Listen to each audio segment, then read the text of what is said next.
ఈరోజు ఒక ప్రత్యేకత ఉంది. మనకు సుపరిచితమైన ఆదివారం ఇది, పునరుద్ధానపు ఆదివారం.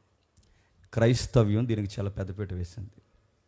క్రైస్తవ్యం మొట్టమొదటి అపోస్తులు ఈ పునరుద్ధానాన్ని గురించి వారి భుజాల మీద వేసుకొని తిరిగారు.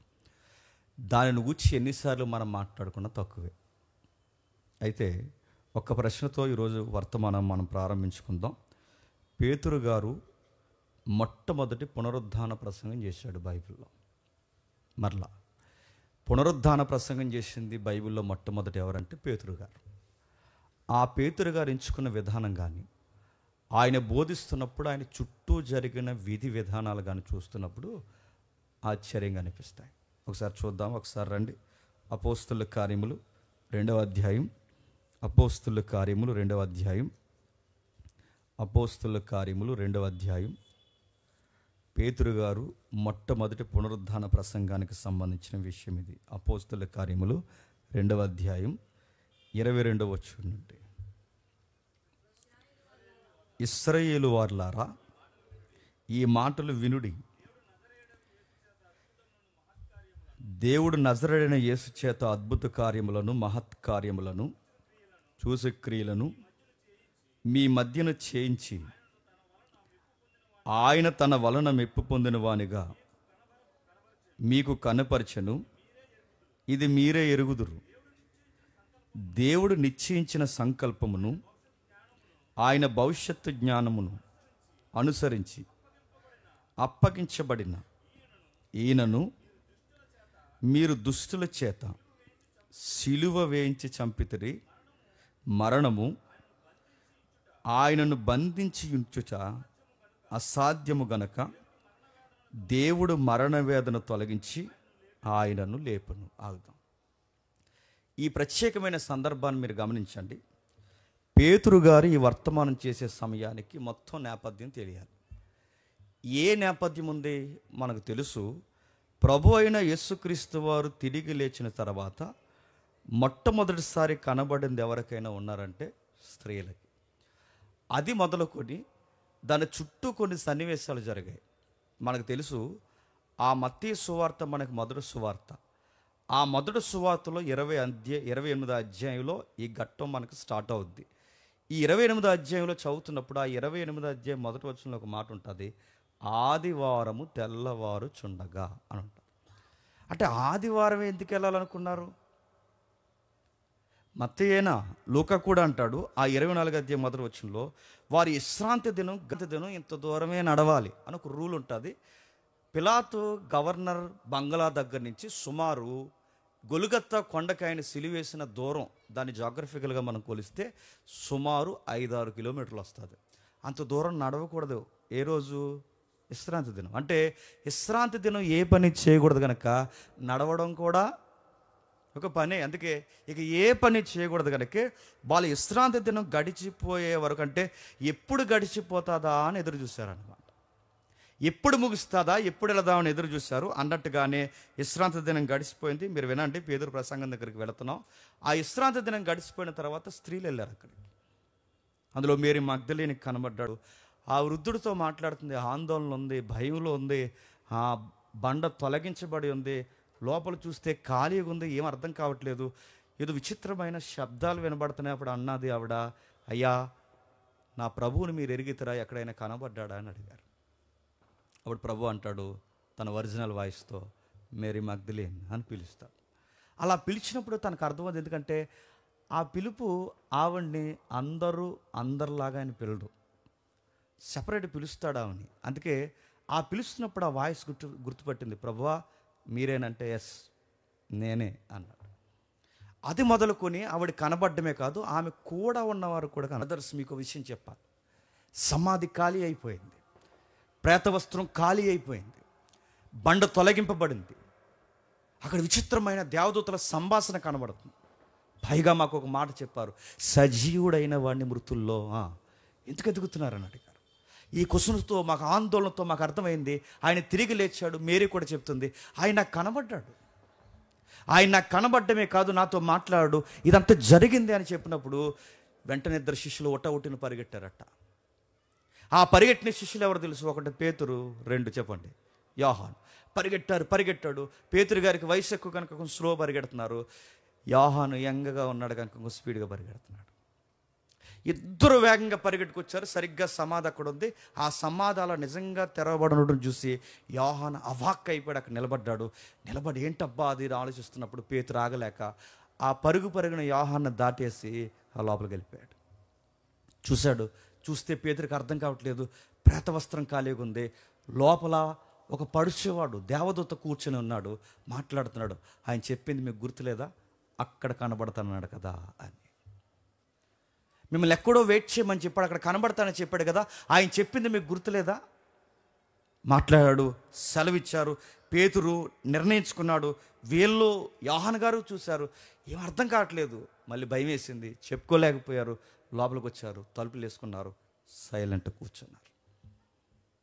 సరిగ్గా వాళ్ళ సైలెంట్ కూర్చున్న టైంలో ముయ్యబడిన తలుపులు ముయ్యబడి ఉండగా, కట్టబడిన గోడలు కట్టబడి ఉండగా ప్రభు లోపలికి వచ్చేసాడు.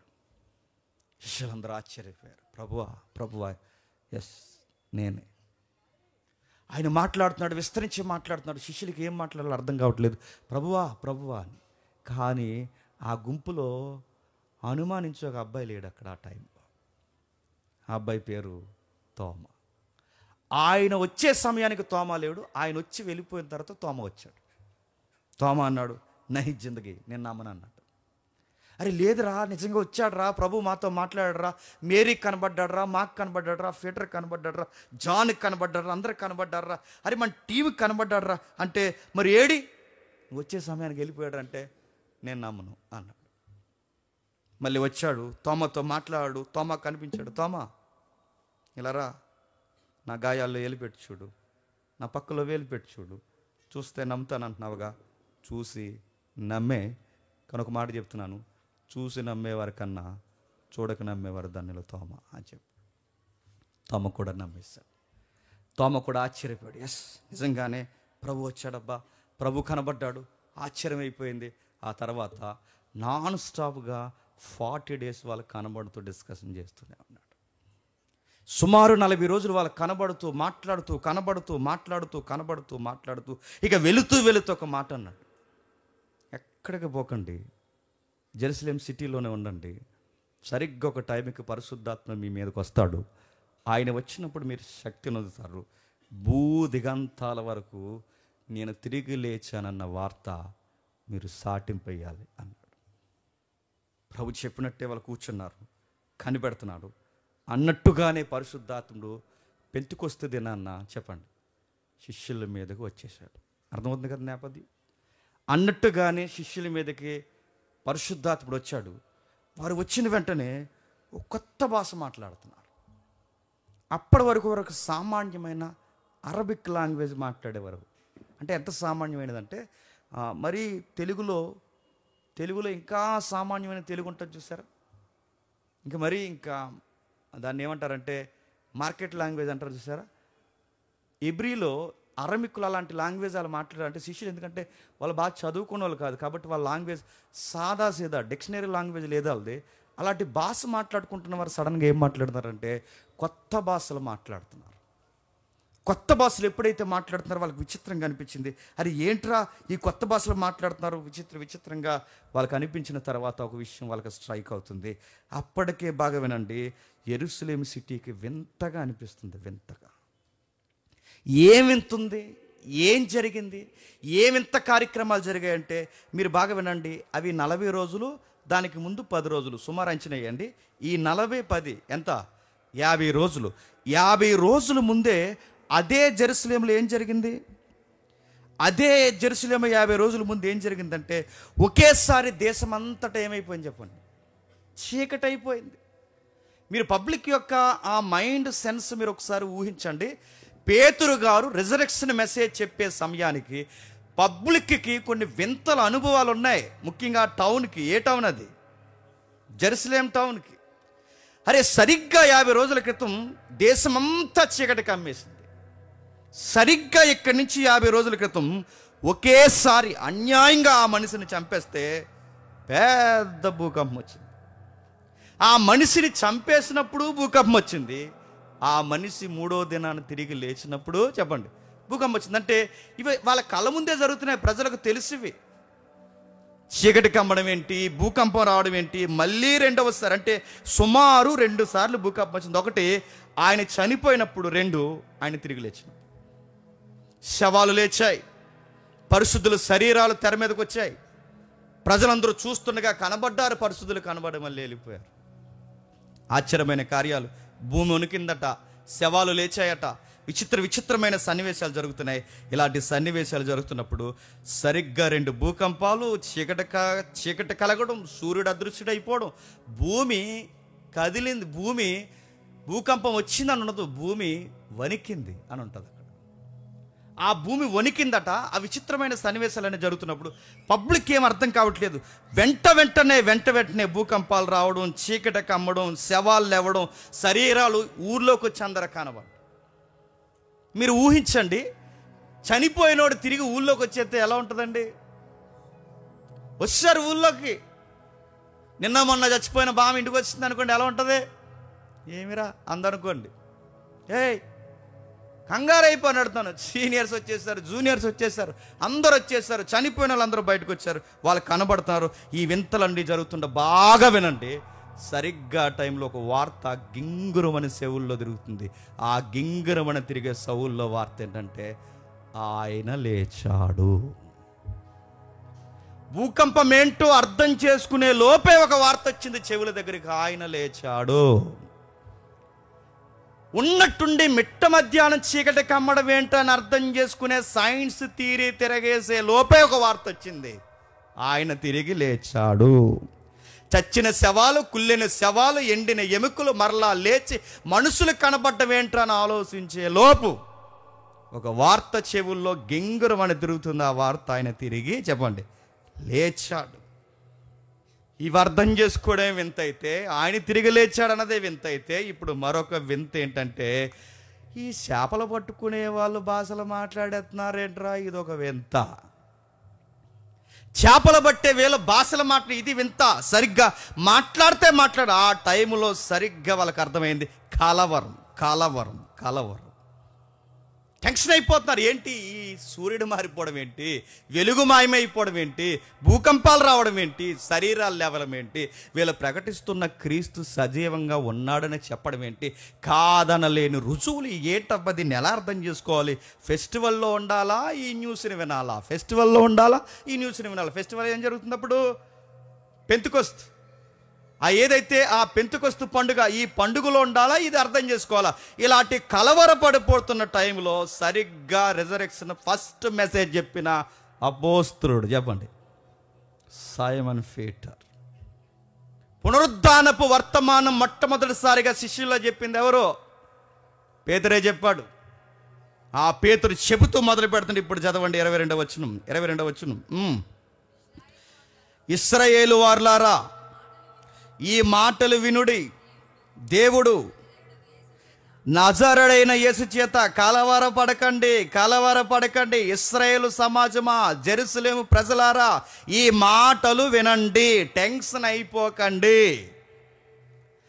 50 రోజుల క్రితం భూకంపం ఎందుకు వచ్చిందో మేము మాట్లాడుతున్న దానికి ఆ భూకంపానికి సంబంధాలు ఉన్నాయి. 50 రోజుల క్రితం ఎందుకు యెరూషలేము లేదా దేశాన్ని చీకటి కమ్మిందో దానికి మా భాషకి సంబంధం ఉంది. శవాలు ఎంతకు లేచాయో, పరిశుద్ధుడు ఎంతకు లేచాడో, ఈరోజు మేము ఎంతకింత ధైర్యంగా నిలబడ్డామో దానికి ఒక లింక్ ఉంది. ఆ లింక్నే మేము మాట్లాడుతున్నాం. అటెన్షన్ ప్లీజ్ అని చెప్తున్నాడు వాళ్ళకి. పునరుద్ధానపు మెసేజ్ ఎత్తుతున్నాడు. చూడండి, దేవుడు నజరేయుడైన యేసు చేత అద్భుతాలు, మహత్కార్యాలు, సూచక్రియలు మీ మధ్యన చేయించి ఆయనను తనను మెప్పు పొందిన వానిగా మీకు కనపరచును. ఇది మీరు కాదనగలరా? ఇందాక అన్న ఒక ప్రస్తావన తీసుకొచ్చాడు యేసుప్రభు యొక్క ఆయన చేసిన అద్భుతాల్లో ఒక అద్భుతం. 38 సంవత్సరాలు కోనేరు కాలవ దగ్గర పడున్న ఆ వృద్ధుడు యొక్క వదాంతం మనకు తెలియదా? 38 సంవత్సరాలు. ఆ కోనేరుకు ఒక పేరుంది, బెతెస్దా అనే దానికి ఎబ్రీ శబ్దం ఏంటంటే, బెతెస్దా అంటే కనికరము కలిగిన స్థలం. బాధ ఏంటో చెప్పిన, స్థలం పేరే కనికరం, కానీ అక్కడ ఎవరికి కనికరం ఉండదు. అక్కడికి ఎవరికే కనికరం లేదు. ఎవడు ముందుగా దూకేద్దామా అని గవర్నమెంట్ హాస్పిటల్ కన్నా ఎక్కువైపోయిందంట అక్కడ రోగులు, ఇక్కడ రోగులు, అక్కడ రోగులు. 1 సంవత్సరం కాదు, 2 సంవత్సరాలు కాదు, వారం కాదు, నెల కాదు, సంవత్సరం కాదు, 38 సంవత్సరాల నుంచి ఆ వృద్ధుడు అక్కడే ఉన్నాడు అని ఒక్కడ కూడా జాలి లేదండి. ఒక్కడ కూడానే. అలాంటి వాణి దగ్గరికి వచ్చి, నువ్వు శుద్ధుడు ఒకటి నీకు ఇష్టమా అంటే అతగాడు అన్నాడు, అవును నాకు ఇష్టమే, నీ పరుపు ఎత్తుకున్నాడు అనగానే లేవలేనివాడు, పడిపోయినవాడు. నేను అనుకుంటున్నాను ఆయన వ్యాధి వయసే 38 సంవత్సరాలు అయితే సుమారు ఆయనకు ఒక 20 ఏళ్ళు కలిపినా లేదా ఒక 30 ఏళ్ళు కలిపినా సుమారు ఒక వృద్ధాప్యానికి దగ్గరకున్న పెద్ద ఆయన చూసి కూడా జాలి రాలేదంటే ఎంత గొడ్డు ప్రపంచం చూడండి. ఈ వండర్ కాదనగలరా అన్నాడు. ఆయన జెరూసలేం సిటీ గుండా, గాజా మార్గాల గుండా అలా నడిచిపోతున్నప్పుడు మార్గం మధ్యలో పుట్టిగుడ్డవారు ఇలా అరిసారు. ఏమన్నారు సార్? దావీదు కుమారుడా, దావీదు కుమారుడా, దావీదు కుమారుడా. మొన్న సండేలో మనం చదివిన ఆ నేపథ్యంలో ఆ మాటలు ఉంటాయి. మొన్న మనం చదువుకున్నాగా మట్టల ఆదివారం నాడు సందర్భంలో. ఆ రోజు ఆయన జెరూసలేంకి వస్తున్నప్పుడు, సిటీకి వస్తున్నప్పుడు, ఆ గాజా, ఆ బేతనే ఏరియా గుండా వస్తున్నప్పుడు ఆ పల్లె ప్రాంతాల్లో ప్రజల్లో గుడ్డివారు ఏమన్నారు? దావీదు కుమారుడా కరుణించవయ్యా, దావీదు కుమారుడా కరుణించవయ్యా అని గవర్నమెంట్ పట్టించుకోలేని, శాస్త్రులు పట్టించుకోలేని ఆయన పట్టించుకొని అన్నాడు, మీరు శుద్ధులు ఒకటి నాకు ఇష్టమే, మీకు చూపు వచ్చునుగా కానీ వారి కళ్ళు వచ్చేసినాయి. వారి కళ్ళు వచ్చేసినాయి. గుడ్డివారు చూశారు, చెవిటివారు విన్నారు, కుంటివారు నడిచారు, చనిపోయిన వారు లేచారు. ఈ అద్భుతాలు కాదనగలరా? నజరేయుడైన యేసు చేత అనేక అద్భుతాలు చేయించాడు. తను మెప్పు పొందువానిగా తన కుమారుడిని మహిమగా వాడుకున్నాడు. దేవుడు నిశ్చయించిన సంకల్పమును చదవండి. దేవుడు నిశ్చయించిన సంకల్పమును ఆయన భవిష్యత్తు జ్ఞానమును అనుసరించి అప్పగింపబడిన ఈయనను మీరు దుష్టుల చేత సిలువ వేయించి చంపితిరి. మరణము ఆయనను బంధించయించుట అసాధ్యం. ఆ మాట ఎలా ఉందండి? గోల్డ్ లెటర్స్తో రాసుకోవాలండి ఆ మాట ఎలా ఉందో చూడండి. మరణము ఆయనను బంధించయించుట అసాధ్యము. మరణం ఆయన బంధించలేదు. సంఖ్యలు ఆయన బంధించలేవు, సైనికులు ఆయన బంధించలేరు, ఎవ్వరు ఆయన బంధించలేరు. ఈ లోకాన్ని బంధించిన మరణము ఆయనను బంధించలేదు, మరణాన్నే ఆయనే బంధించాడు. విలువైన మాటలతో తన ప్రసంగాన్ని ప్రారంభిస్తున్నాడు. మాట్లాడుతూ తన ప్రసంగంలో 3 లైన్స్ ఎన్నుకున్నాడు. 3 లైన్స్ అంటే ఒక ముఖ్యంగా 3 కోణాలు తీసుకున్నాడు. ఆ 3 కోణాల్లో మొదటి కోణం ఏంటో తెలుసా? మేము చెబుతున్నది యాదృచ్ఛికంగా జరిగింది కాదు అంటున్నాడు. ఊహిస్తే అనుకోకుండా జరిగింది కాదు, లేదా మేము ప్రకటిస్తున్న వ్యక్తి ఆయన భూమి మీద పుట్టి మంచిగా బతికి ఏ తప్పు చేయకుండా పరిశుద్ధంగా జీవించినందుకు అబ్బా ఎంత బాగున్నాడో ఈ అబ్బాయి అని దేవుడు అనుకుని అప్పటికప్పుడు డిజైన్ చేసిన ప్రోగ్రాం కాదు. దేవుడు యేసుప్రభుని చూసి మురిసిపోయి చేసిన కార్యక్రమం కాదు.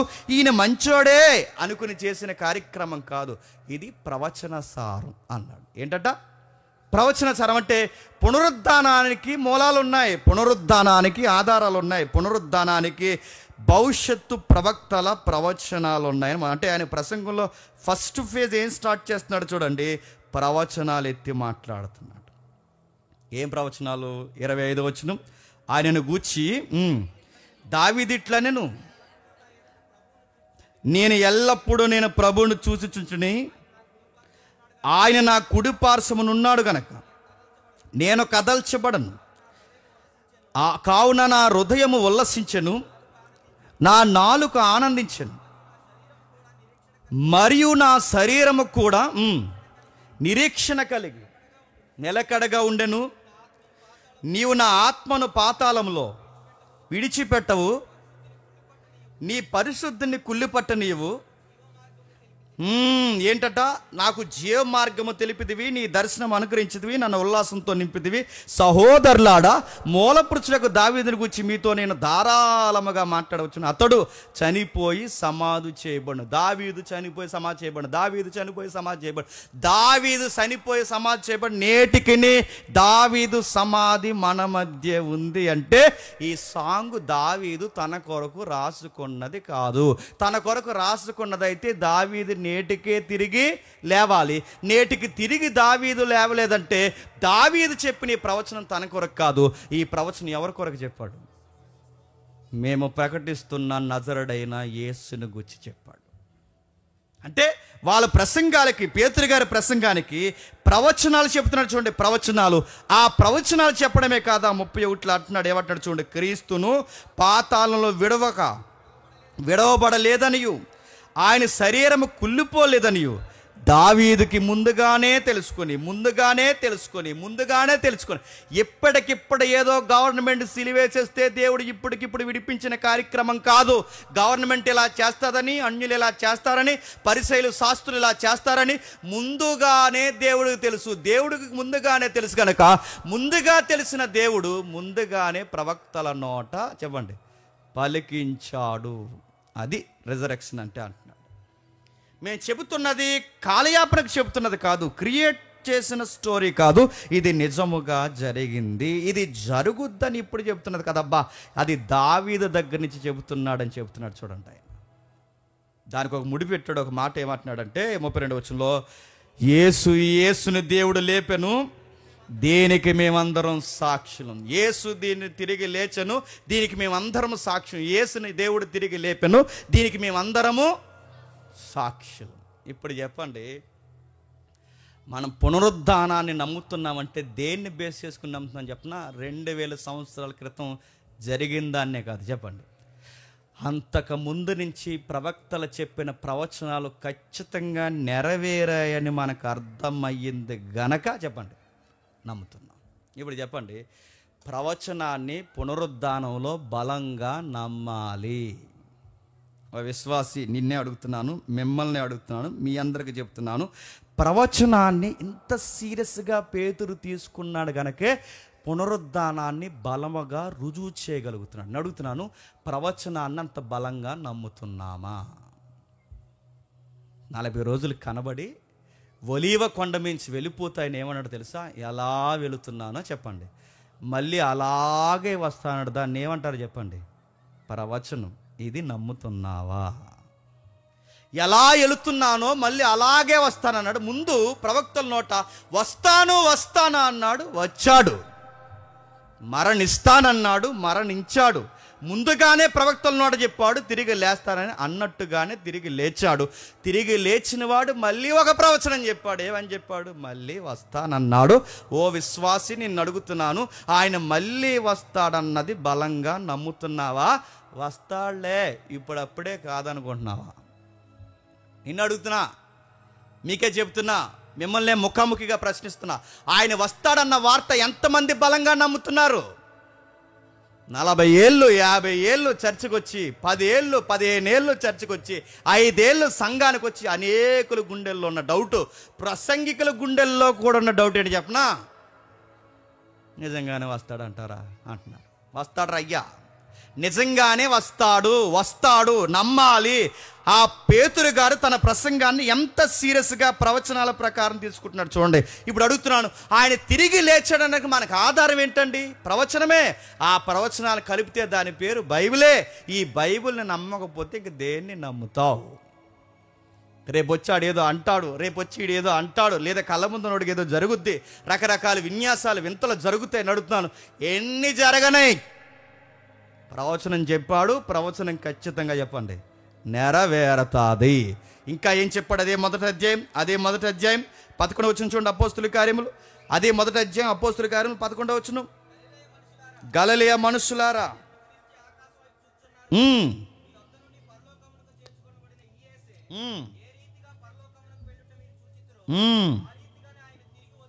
ఇది ప్రవచనం.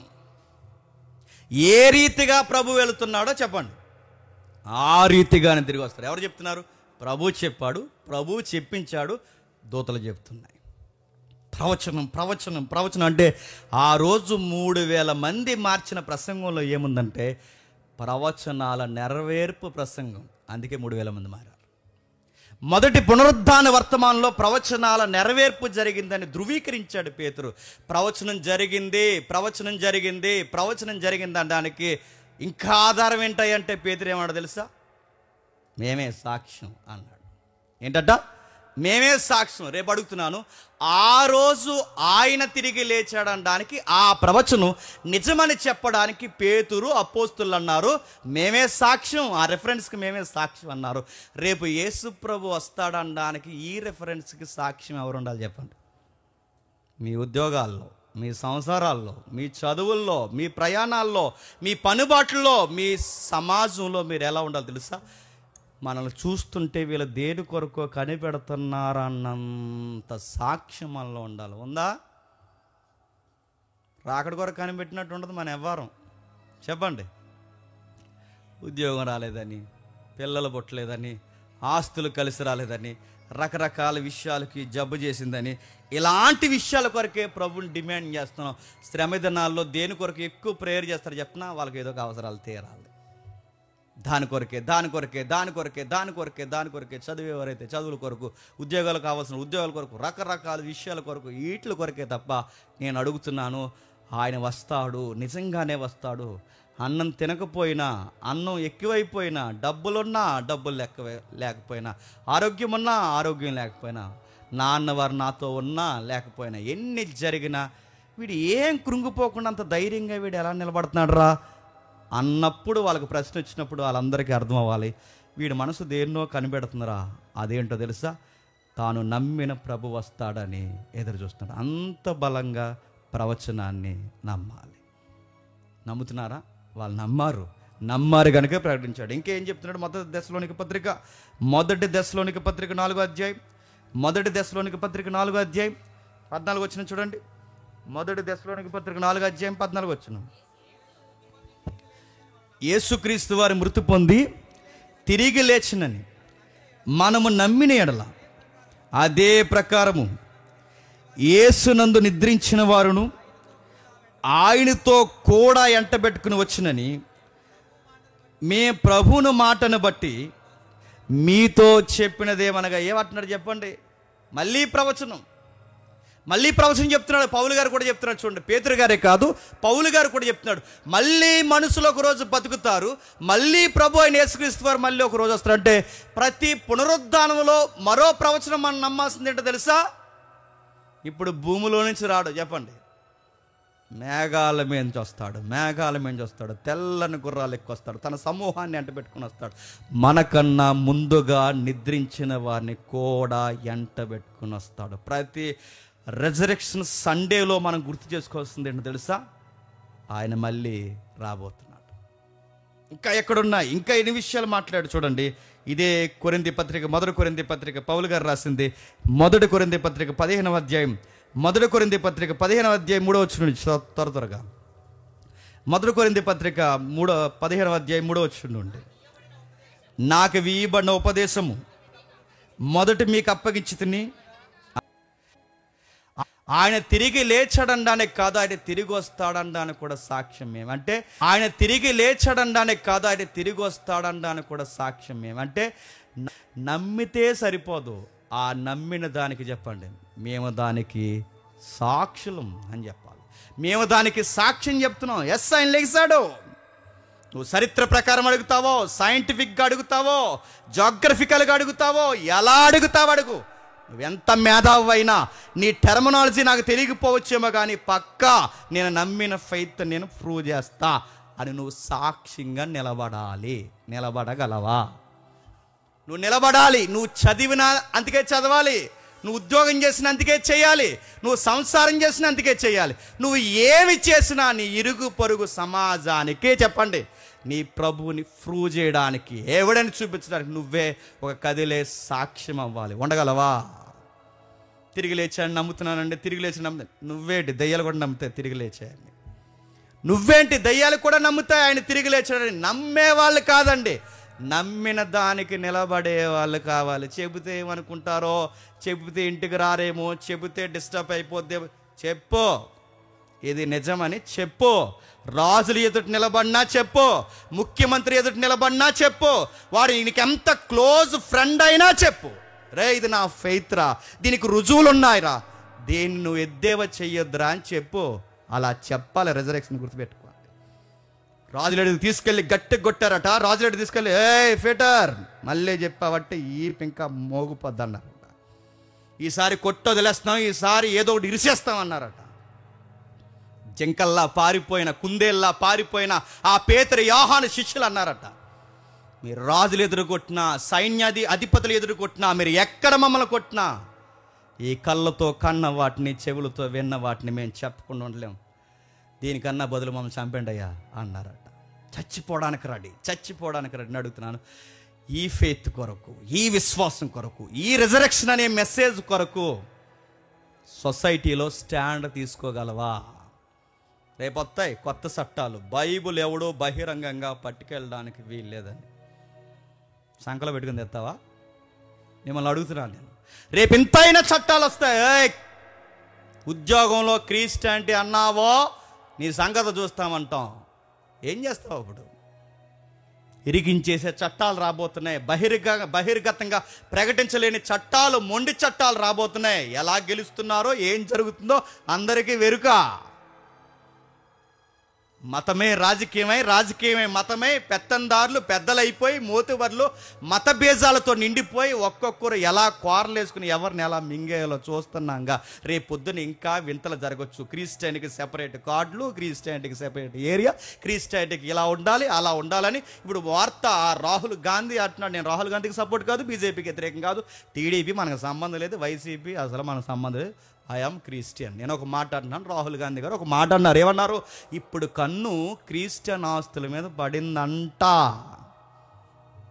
క్రిస్టియన్ ఆస్తులను ఎలా ఆక్యుపై చేయాలని ఎదురు చూస్తున్నారు. రేపు క్రిస్టియన్ ఆస్తులు అంటారు, తర్వాత క్రిస్టియన్ హక్కులు అంటారు, తర్వాత క్రిస్టియన్ పౌరసత్వం అంటారు, తర్వాత ఇంకేమంటారో, ఏం జరుగుతుందో ఏమవుద్దో అలాంటి టైంలో అడుగుతున్నాను. క్రీస్తు పునరుద్ధానం చెందాడని నేను బలంగా నమ్ముతున్నాను. మా ఇంట్లో ప్రార్థన చేసుకుని నేను అలా దేవుణ్ణి బలంగా నమ్ముతానంటే కుదరదు, చెప్పాలి. అపోస్తులు చేసిన పని అదే, నమ్మం అన్నట్టుగా జరిగింది. ప్రవచనాలవుగో సాక్ష్యం ఇదిగో, ప్రవచనాలవుగో సాక్ష్యం ఇదిగో. దావీదు చెప్పాడు, యెషయా చెప్పాడు, యెరెమయా చెప్పాడు, ప్రవచనాలవుగో జరిగింది ఇదిగో, దానికి సాక్ష్యం మేమే. ఇప్పుడు అదే స్టాండింగ్ మంది కూడా. అదిగో బైబిల్ రెఫరెన్స్, అదిగో చరిత్ర, అదిగో బైబిల్ రెఫరెన్స్, అదిగో జాగ్రఫీ, అదిగో బైబిల్ రెఫరెన్స్, అదిగో ఇజ్రాయెల్ చరిత్ర, అదిగో బైబిల్ రెఫరెన్స్. వీటన్నిటికీ రుజువుపరిచి వివరించడానికి నేనే విట్నెస్ని. చెప్పగలవా? ఇది మన క్రిస్టియన్ లెగసీ. ఇంకా ఏం చెప్తున్నాడు? ఈ దేవుడు ఎలాకోలంగా చెప్పిన దేవుడు కాదు, యాదృచ్ఛికంగా జరిగింది మీరు నమ్మేనని చెప్పిన దేవుడు కాదు. ఈ దేవుడికి వచ్చిన గొడవ, నాకు రుజువులు ఉన్నాయి అన్నాడు ఆయన. నాకు రుజువులు ఉన్నాయి. 40 days వాళ్ళతో డిస్కషన్ ఏం చూపించాడు చెప్పండి? ఎవిడెన్స్ అంటే వాళ్ళందరికీ చూపించుకోండి ఎవిడెన్స్. అలా మనసులో ఊహించుకోండి అనలేదు ఆయన. మీరు అలా ఊహించుకోండి అనలేదు ఆయన. ఏం చూపించాడు? 40 రోజులు ఎవిడెన్స్ చూపించాడు. చూడండి ఒకసారి అదే మొదటి అధ్యాయం ముగిద్దాం. అదే మొదటి అధ్యాయం 3వ వచనం. అదే మొదటి అధ్యాయం 3వ వచనం.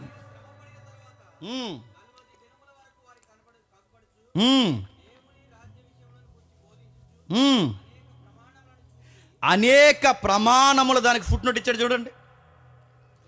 రుజువులను చూపి, రుజువులు అంటే ఏంటండి? సాక్ష్యం, ఎవిడెన్స్. 40 రోజులు తన్మయత్వంలో ఉండడం లేదు, 40 రోజులు మీరు ఊహించుకోండి అనలేదు, 40 రోజులు నా వైపు నేను చెప్పిన మాటల్లో నమ్మేయండి అనలేదు. రుజువులో ఇదిగో గాయాలు, ఇదిగో పక్కలో బల్లెంపోటు, ఇదిగో నన్ను అక్కడే బాధ పెట్టారు, ఇదిగో నేను తిరిగి లేచాను.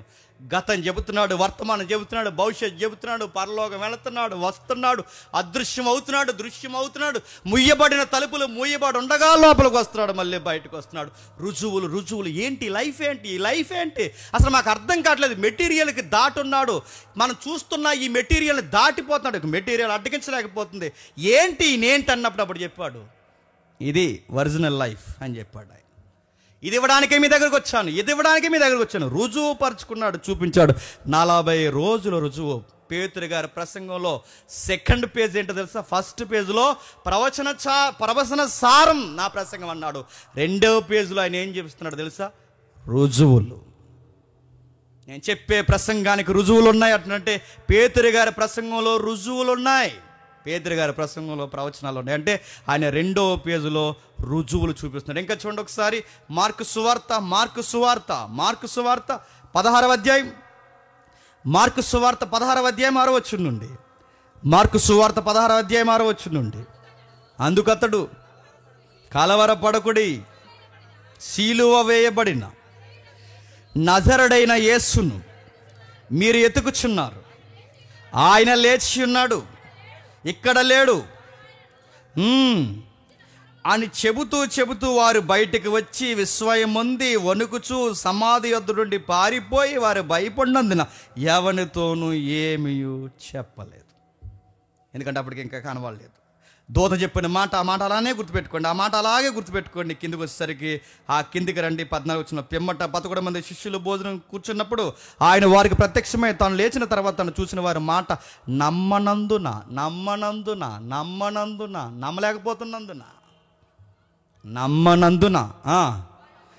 వారి అపనమ్మక నిమిత్తము, వారి హృదయ కాఠిన్యము నిమిత్తము వారిని గద్దించెను. కిందికి ఇంకా, మరియు మీరు సర్వలోకానికి వెళ్ళి సర్వ సృష్టికి సువార్తను ప్రకటించండి, నమ్మి బాప్తిసం పొందిన వాడు రక్షింపబడతాడు, నమ్మని వానికి శిక్ష విధింపబడుతుంది, నమ్మిన వారి వాళ్ళని సూచక్రియలు కనబడియాలి. అనగా నా నామమున దయ్యాలు ఎలగొడతారు, కొత్త భాషలు మాట్లాడతారు, పాములను ఎత్తుపట్టుకుంటారు, మరణకరమైనది ఏది తాగినను అది వారికి హాని చేయదు, రోగుల మీద చేతులు ఉంచినప్పుడు వారు స్వస్థత నొందుతారు. ఇవి మీకు రుజువులు, మీకే నేను పవర్ ఇస్తున్నాను, వెళ్ళండి అన్నాడు. ఈ దేవుడితో వచ్చిన గమ్మత్తు ఏంటి చెప్పిన? ప్రూవ్ చేసుకుంటాడు తనను తాను రుజువుపరుచుకుంటాడు. నమ్మేయండి, అలా అనుకోవాలి, ప్రశ్నించకూడదు. అండి నీకు ఏ ప్రశ్నలు ఉన్నా నన్ను అడుగు, నీకు ఏ ఏతు ఉన్నా నన్ను అడుగు, నీ ప్రశ్నకి చెప్పండి, నేను సమాధానం చెప్తా. నా పునరుద్ధానం కోసం అడుగుతావో, నా జననం కోసం అడుగుతావో, నా గతకాలం కోసం అడుగుతావో, నా ఉనికి కోసం అడుగుతావో, ఏ కోణంలో ఆయన అడుగు, ఆయన చెబుతాడు. ఆయన అందుకే అలా మాట్లాడుతూ ఎన్నో విషయాలు చెప్పాడు, తిరుగులేని ఆధారాలు ఇచ్చాడు. నేను అడుగుతున్నాను, ఇదంతా నిజం కాదనుకోండి, ఓకే వదిలేండి, ఇదంతా నిజం కాదు. శిష్యులు ఏదో క్రియేట్ చేసి ఆ సువార్తలు రాసేసారు, శిష్యులు ఏదో క్రియేట్ చేసి లెటర్స్ రాసేసారు, శిష్యులు ఏదో క్రియేట్ చేసి ప్రకటన గ్రంథం రాసేసారు అనుకుందాం. బయట వాళ్ళ యొక్క వ్యూలో మనం తీసుకుందాం. ఒకవేళ అలాగైతే ఖచ్చితంగా 2000 సంవత్సరాల నుంచి తెగ తొవ్వేస్తున్నారండి పురావస్తు శాస్త్రవేత్తలు. బాడీ దొరికిందా? గమ్మత్తేంటి చెప్పిన, 3000 సంవత్సరాల క్రితం ఉన్న మమ్మీలు దొరుకుతున్నాయి. మమ్మీ అంటే సొంత మమ్మీ కాదు, ఈజిప్ట్లో ఉన్న బాడీస్. ఫరో శవాలు దొరుకుతున్నాయి, ఫరో యొక్క భార్య శవం దొరుకుతుంది, కొడుకు శవం దొరికింది మొన్న. 3500 క్రితం శవం దొరికింది. ఎన్నో శవాలు దొరుకుతున్నాయి. 3000 4000 సంవత్సరాలు. ఎప్పుడు అబ్రహాం సమాధి ఇప్పుడుకుందండి, ఎప్పుడు దావీదు సమాధి ఇప్పుడుకుందండి, ఎప్పుడు ప్రవక్తల సమాధులు అండి ఇప్పుడుకున్నాయండి. 4000 3000 సంవత్సరాల క్రితం ఉన్న శవాలైనా దొరుకుతున్నాయి. కానీ యేసు ప్రభు శవం ఎందుకు దొరకలేదు? శవమంతా వద్దు కానీ, ఉదయం చెప్పాను వినండి వీలైతే, శవమంతా వద్దు కానీ అడుగుతున్నాను, ఆయన బాడీలో చిటికెడి వేలు చివరి ఎముక దొరికితే చాలండి, మొత్తం కొలాప్స్ క్రిస్టియానిటీ అంతా మొత్తం పోయినట్టే. ఆ చిటికెని వేలు చివరి ఎముక దొరికితే చాలు, పోయినట్టు. ఎందుకంటే ఇక ఆ చిటికెని వేలు చివరి కొన దొరికితే ఆయన బాడీ నిజంగా భూమి మీద ఎక్కడో ఉందనేగా. చిటికెని వేలు కాదు కదా చెప్తున్నాను, ఆయన తల వెంట్రుక కూడా దొరకదు. ఆయన బాడీ మీద ఉన్న ప్రతి అణువు నూతనత్వం అయిపోయింది. ఆయన బాడీ ప్రతి అణువు బాగా వినండి, నూతన సృష్టిగా మారిపోయే దాని పేరు బైబిల్ పరిభాషలో దాన్ని ఏమంటారంటే మహిమా శరీరం, న్యూ లైఫ్ అన్నారు దాన్ని. కొత్త వింత, వేరొక టర్న్ తీసుకుంది ఆ జీవితం, మన ఊహలకు అర్థమైంది. అందుకే చూడండి, పురాతనమైన వ్యక్తుల చరిత్రలు ఉన్న ఆ రాజుల శవాలైనా దొరుకుతున్నాయి, కానీ నేను ఎందుకు దొరకట్లేదు? దొరికితే ఎప్పటికీ ఊరుకుందిరా మనల్ని ఎక్కిరించేద్దరు, దొరికితే క్రైస్తవ్యాన్ని ఎటకారం చేసేద్దరు, దొరికితే ముందు ఊరుకుందిరా.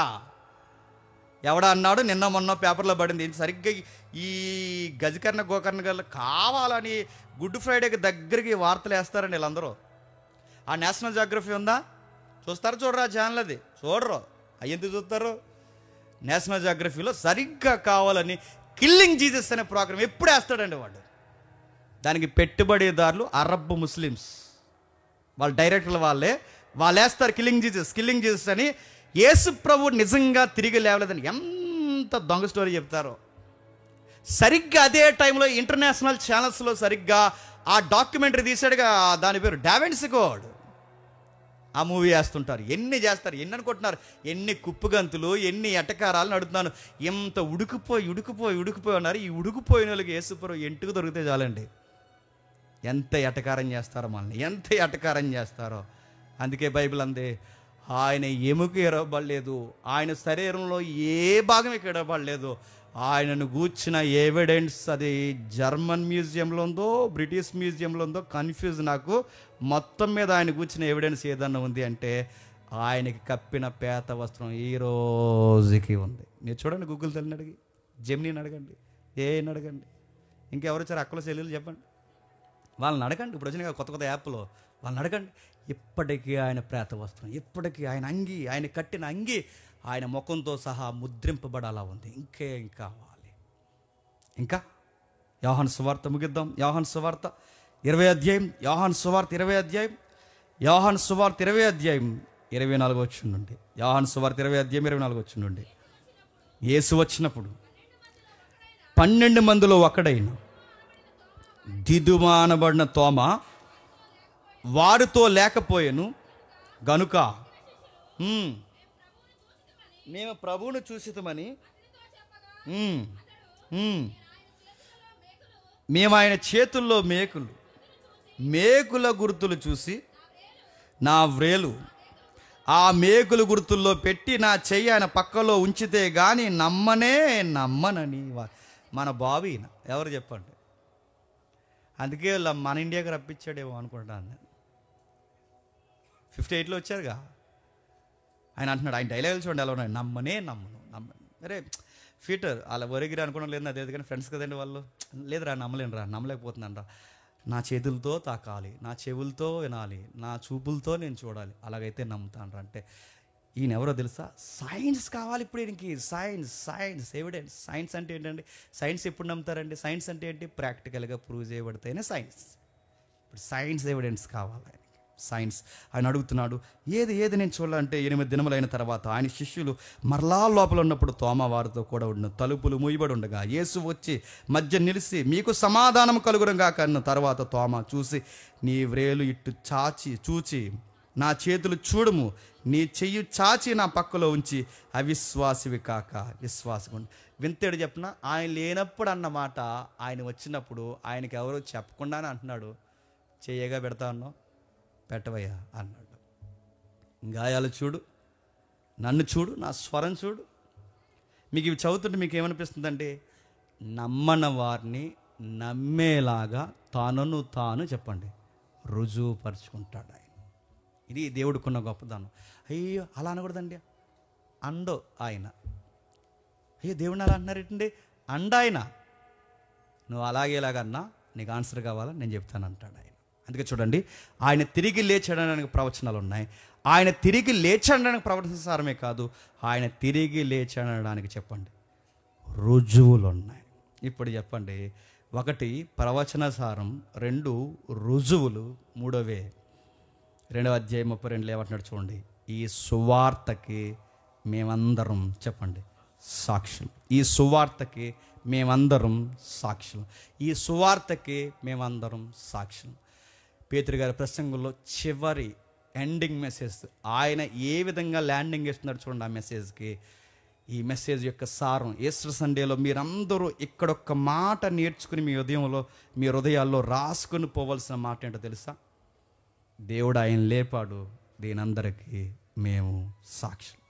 హృదయంలో రాసుకుని వెళ్ళిపోండి ఇంటికి, మీ గుండెల్లో రాసుకుని వెళ్ళిపోండి ఇంటికి, మీ మనసుల్లో రాసుకుని ఇంటికి వెళ్ళిపోండి. దీనికి మేము సాక్షులం. అంటే ఈ మెసేజ్ ఈస్టర్ సండే మెసేజ్ లేదా పేతురు గారి ప్రసంగం యొక్క సారం ఏంటో తెలుసా? మనం సాక్షులుగా ఉండాలి. ఈ సొసైటీలో సాక్షులుగా చంపుతారు, కొడతారు, తరుముతారు, ప్లాన్ వేస్తారు, స్కెచ్ చేసేస్తారు, మన క్యారెక్టర్ డిగ్రేడ్ చేసి మాట్లాడతారు, రకరకాల విషయాలు చేస్తారు. ఏదైనా చేయండి, దీనికి మేమందరం చెప్పండి సాక్షులం, సాక్షులం, సాక్షులం. ఈస్టర్ సండే మెసేజ్ ఏం చెప్పారయ్యా పేతురు గారు అని అడిగితే, సాక్షులం. ఈ సమాజానికి మేము సాక్షులం, ఈ సమాజానికి మేము సాక్షులం. అడుగుతున్నాను, భూకంపం వచ్చింది, చీకటి కమ్మింది, మళ్ళీ భూకంపం వచ్చింది, పునరుద్ధానం జరిగింది, భాషలు మాట్లాడుతున్నారు, ఆకాశంలో వింతలు జరుగుతున్నాయి, భూలోకంలో వింతలు జరుగుతున్నాయి, చనిపోయిన వారు తిరిగి లేస్తున్నారు. ఆ మధ్యలో వార్త వినబడుతుంది, ఆయన తిరిగి లేచాడు. దీని అందరికీ చెప్పండి సాక్ష్యం. ఇలా జరిగినప్పుడట, ఇందాక మనం చదువుకున్న ఆ మార్కు సువార్త 16 అధ్యాయం 8వ వచనంలో, వారు భయపడినందున ఎవరికి ఏమీ చెప్పకుండా మౌనంగా ఉండిపోయారు. ఏ రెఫరెన్స్ మనం నెరవేర్చకూడదు, గుర్తుపెట్టుకోండి. ఆ రోజు మొట్టమొదటి వాళ్ళు భయపడినందున పునరుద్ధానం ఎవ్వరికీ చెప్పలేకపోయారట. ఈరోజు భయపడే ఉద్యోగాలకు భయపడుతున్నారు, సంపాదనకు భయపడుతున్నారు, సర్టిఫికేట్లకు భయపడుతున్నారు, చెబితే స్నేహితులు వెళ్ళిపోతారేమని భయపడుతున్నారు, డొంక తిరిగారు మాటలు మాట్లాడుతున్నారు. దేనికి భయం? దేనికి భయం? మన కళ్ళ ముందు ఎవరున్నా తీర్పులు ఇచ్చే జడ్జిలున్నా, మన కళ్ళ ముందు రాజులున్నా, ఎవరున్నా చెప్పండి, మనం సాక్షి, బలమైన సాక్ష్యం చెప్పాలి. అందుకే పౌలు గారు అంటున్నారు, మేము చూసాం, మేమన్నాం, దీనికి మేము సాక్ష్యం. పునరుద్ధానం మొదటి ప్రసంగం ఎవరిది? పేతురు గారిది. రెండవ ప్రసంగం ఎవరిదో తెలుసా? మళ్ళీ పేతురు గారిది. ఎక్కడ? అదే 3వ అధ్యాయం చూడండి, ముగించేద్దాం. అదే 3వ అధ్యాయం 13వ అధ్యాయం, క్షమించండి, 3వ అధ్యాయం 14వ వచనం. 3వ అధ్యాయం 14వ వచనం, మీరు పరిశుద్ధుడును నీతిమంతుడైన వారిని నిరాకరించి నరహంతకుడైన మనుషులను మీకు అనుగ్రహింపమని అడిగితిరి. మీరు జీవాధిపతిని చంపితిరి, దేవుడు ఆయన మృతుల్లో నుండి లేపను, అందుకు మేము సాక్షులు. మీరు గమనించండి, వాళ్ళు ఏ ప్రసంగం చెప్పినా సువార్త భుజాల మీద అలా తిరిగినప్పుడల్లా వాళ్ళు ఏం చెప్తున్నారండి? మేము సాక్షులు, మేము సాక్షులు, మేము సాక్షులు. ఇప్పుడు చెప్పండి, మనం ఏం చెప్పాలి చెప్పండి? బయటికి వెళ్ళి బైబిల్ అలా ఉందండి, ఉన్నదే మేము చెప్పామండి అనకూడదు. ఉందండి, నిజమండి, దానికి మేమే చెప్పండి సాక్షులమండి. మరి అలాగైతే మీకు ప్రాబ్లం అవుతారు, అబ్బాయి అవనేయండి, మేము రెడీ అండి అని చెప్పాలి. చెప్తావా? చెప్పు. నీకు ఎంత భయమో, నీకు రేషన్ బియ్యమని భయం అవుతుందా? నీకు ఎంత భయమో చెప్పు, నీ ప్రభు కొరకు చెప్పు. వాళ్ళు ఏం చెప్పినా చెప్పేందుకు చూడండి, అపోస్తుల స్టైల్ అది. అపోస్తుల బోధ అంటే ఇదే. వాళ్ళ ప్రవచనాన్ని నమ్మారు, నెరవేరిందని ప్రకటించారు, రుజువుపరిచారు, దానికి మేమే సాక్ష్యం అని చెప్పుకుంటూ తిరిగారు. పౌలు గారు ఆయన కూడా ఏం చేశారు చూడండి ఒకసారి. 13వ అధ్యాయం అపోస్తుల కార్యములు 13వ అధ్యాయం 26వ వచనం నుండి, అపోస్తుల కార్యములు 13వ అధ్యాయం 26వ వచనం నుండి, సహోదరులారా, దేవునికి భయపడేవారులారా, యెరూషలేములో కాపురముండు వారును వారి అధికారులను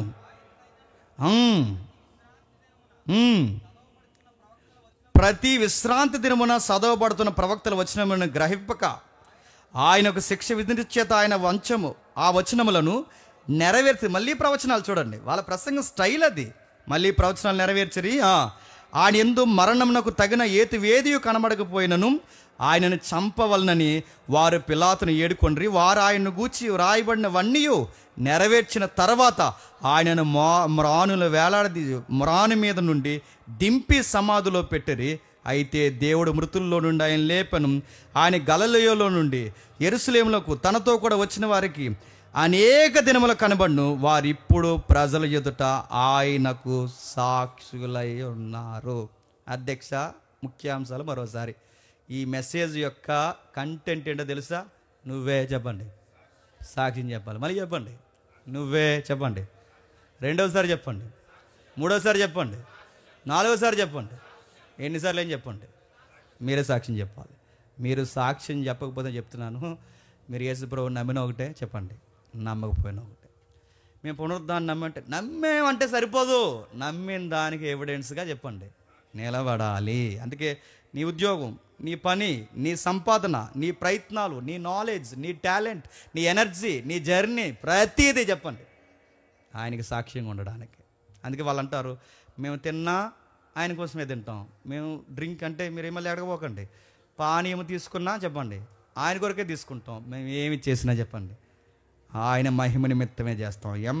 ఎంత అర్థవంతమైన సందేశం చూడండి. అందుకే వారు తోమాకు కనబడ్డాడు, విచిత్రంగా కనబడ్డాడు, మనుషులకు చెప్పుకున్నాడు, తను తాను ప్రజలకు చూపించుకుంటూ తిరిగాడు. ఇంకా ఏం జరిగింది? ఆ పునరుద్ధానపు వార్త విన్నవారందరూ ఒక్కసారిగా జింకల స్థాయిగా మారిపోయి హతసాక్షులుగా చనిపోవడానికి సిద్ధమైపోయారు. ఒక పాస్టర్ గారిని చంపేస్తే మనం ఏమను, నాయం చేయమని అడుగుతాం. అది వేరే మతంలో ఎవరినైనా చంపేసినట్టు వార్తలు వింటే చెప్పండి చాలామందిని చంపేస్తారు, కానీ మనం అది చేయం. ఎందుకో తెలుసా? మనం ఇక్కడ జడ్జిమెంట్లు నమ్మని చెప్పండి. ఒకరోజు స్వచ్ఛమైన, న్యాయమైన, పవిత్రమైన ఒక తీర్పు ఉంది, దాన్ని ఖచ్చితంగా చెప్పండి మనం నమ్ముతాం. ఇలా చెప్పుకుంటూ చెప్పుకుంటూ ప్రాణాలు అర్పిస్తూ వెళ్ళిపోయారు. ఇప్పుడు అడుగుతున్నాను, ఇప్పుడు ఈ పాస్టర్ గారిని చంపేస్తారు, రేపు ఆ పాస్టర్ గారిని చంపేస్తారు, మళ్ళీ ఎల్లుండో పాస్టర్ గారిని చంపేస్తారు. వీళ్ళు పట్టుకున్నప్పుడే మెంటల్గా ప్రిపేర్ అయిపోయి ఉంటాం. ఆ ప్రిపేర్ అయిపోయింది చెప్పిన సావో రేవో చెప్పండి, ఈయనలో తేల్చుకోవడానికే చెప్పండి, నాగిటి మీద చెప్పండి చెయ్యేసి ఈ పిడికిలంతా కన్నీళ్ళతో నిండిపోయిన ఈ చెయ్యని తిరిగి చూడమన్నా చూడముగాక చూడం. ఎందుకంటే ఈయనకు మేము సాక్షులు, 2000 సంవత్సరాల క్రితం జరిగిన ఆ సంఘటనకి మేము సాక్షులం. ఓకే, ఇంత మెసేజ్ విన్నారు, చాలామందికి రోమాలు లెగిసి ఉంటాయి, చెబుతాం ఈ రోజు నుంచి అనుకుంటారు, కానీ గేట్ అవతల గదిలోకి మర్చిపోతారు. ఎందుకు పోతుంది చెప్పినా, ఆ పవర్ ఎందుకు పోద్దంటే అక్కడ ఒక ఆన్సర్ ఉంది. అది మనం అంత బలంగా చెప్పాలి అంటే ప్రభు అంటాడు 2వ అధ్యాయం 33వ వచనం చూడండి. పేతురు ద్వారా అంటున్నాడు, ఏమంటున్నాడో 2వ అధ్యాయం 33వ వచనం. కాగా పరిశుద్ధాత్మను గుచ్చిన వాగ్దానమును తండ్రి వలన పొంది మీరు చూచుచు వినుచున్న దీనిని కుమ్మరించి ఉన్నాడు. చెప్పండి, ఇంత బలంగా పేతురు ప్రసంగం చెప్పడానికి కారణం ఏంటి చెప్పండి? శక్తి. అపోస్తులు అంత బలంగా ప్రకటించడానికి కారణం ఏంటి చెప్పండి? తెలియని ఒక శక్తి. ఆ శక్తి పేరే పరిశుద్ధాత్ముడు. నీలో పరిశుద్ధాత్ముడు ఉంటే నాలో పరిశుద్ధాత్ముడు ఉంటే ఆ పరిశుద్ధాత్ముడు ఈ సమాజంలో ఆయన గురించి ఎలా మాట్లాడాలో నాకు ధైర్యం ఇచ్చి నిలబెడతాడు. ధైర్యంగా మాట్లాడతాను. కత్తి ఎలా మీదకి వచ్చేసిన, చావు ప్రకటనలు ఆల్రెడీ స్కెచ్ చేసేసిన ఆ పరిశుద్ధాత్ముడు నాకు ఒక ధైర్యం ఇస్తాడు. ఇలాంటి భాగ్యాన్ని నేను కాదనుకోలేను, ఆయన కొరకు చనిపోవడానికి కూడా చెప్పండి నేను సిద్ధమే. ఆ పవర్ ఎవరికి వస్తుందంటే అందరికీ రాదండి చెప్పండి, పరిశుద్ధాత్మను పొందుకున్న వారికి వస్తుంది. నీకుంటే నేను అడుగుతున్నాను, నీ ప్రభు కొరకు సిగ్గుపడకుండా చెప్తావు. అరే సువార్త చెప్తే ఏమనుకుంటారు నీ తలకాయ, ఏమనుకున్నా చెప్పు. మనం చెప్పే సిగ్గుపడే విషయాలు ఏం చెప్పంగా, సువార్త చెప్తున్నావు, ఏం చెప్తాం? వాటిని గురించి నువ్వు ధైర్యంగా చెప్పలేకపోతున్నావు అంటే నువ్వు ఎవరిని పొందుకోలేదు చెప్పండి? పరిశుద్ధాత్మను పొందుకోలేదు. ఆ పరిశుద్ధాత్మ నీకు రాలేదు కనుకే, ఆ పరిశుద్ధాత్మను పొందుకోలేదు కనుకే బహుశా నువ్వు బలంగా చెప్పలేకపోతున్నావేమో. నెక్స్ట్ చివరి రెఫరెన్స్ ఒకటే చెప్తున్నాను, ముగించేస్తాను. చివరి రెఫరెన్స్ కొరింథీయులకు రాసిన మొదటి పత్రిక 15వ అధ్యాయం. కొరింథీయులకు రాసిన మొదటి పత్రిక 15వ అధ్యాయం. కొరింథీయులకు రాసిన మొదటి పత్రిక 15వ అధ్యాయం 55వ వచనం నుండి. కొరింథీయులకు రాసిన మొదటి పత్రిక 15వ అధ్యాయం.